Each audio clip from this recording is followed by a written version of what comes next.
भगवान शिव और कामदेव की कथा the story of lord Shiva and Kamadeva वह हिंदू पौराणिक कथाओं की एक बहुत ही प्रसिद्ध घटना है। यह उस समय की बात है जब भगवान शिव अपनी पहली पत्नी सती के देह त्याग के बाद गहन तपस्या में लीन थे। उस समय तारकासुर नामक एक शक्तिशाली असुर ने देवताओं पर अत्याचार करना शुरू कर दिया था। तारकासुर को वरदान प्राप्त था कि उसका वध केवल शिव और पार्वती के पुत्र द्वारा ही किया जा सकता है। सती ने ही माता पार्वती के रूप में पुनर्जन्म लिया था और वह भगवान शिव को पति रूप में पाने के लिए कठोर तपस्या कर रही थीं। देवताओं को चिंता थी कि शिवजी अपनी तपस्या में लीन रहेंगे तो संसार की रक्षा कैसे होगी, इसलिए उन्होंने कामदेव, प्रेम के देवता, से अनुरोध किया कि वे शिव की तपस्या भंग करके उनके हृदय में माता पार्वती के लिए प्रेम उत्पन्न करें। देवताओं के अनुरोध पर कामदेव ने अपनी पत्नी रति के साथ मिलकर वसंत का मौसम पैदा किया और एक पेड़ के पीछे छिपकर अपने प्रेम का तीर, मन्मथ बाण, शिव पर चलाया। प्रेम के बाण से शिव की तपस्या भंग हुई और उनका ध्यान टूटा।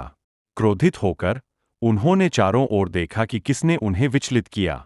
जब उनकी दृष्टि कामदेव पर पड़ी तो महादेव ने अपने ललाट पर स्थित तीसरी आंख खोल दी।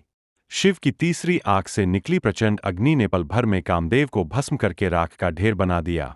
इसी घटना के कारण कामदेव को अनंग, बिना शरीर वाला भी कहा जाता है।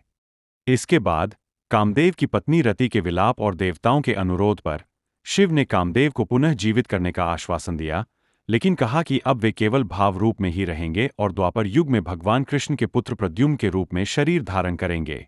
यह घटना दर्शाती है कि भगवान शिव के लिए तपस्या और वैराग्य कितना महत्वपूर्ण है, और जब भी कोई उनके ध्यान को भंग करता है तो उनका क्रोध, तीसरी आंख, कितना विनाशकारी हो सकता है।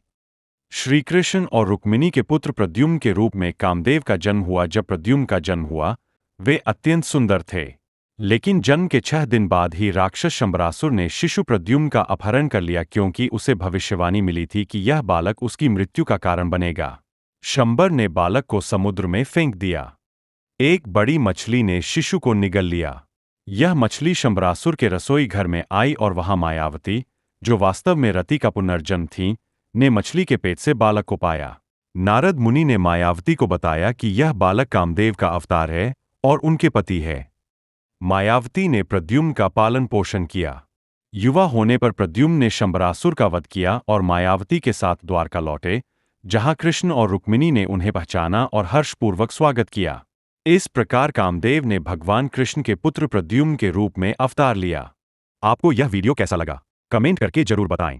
मिलते हैं अगले वीडियो में।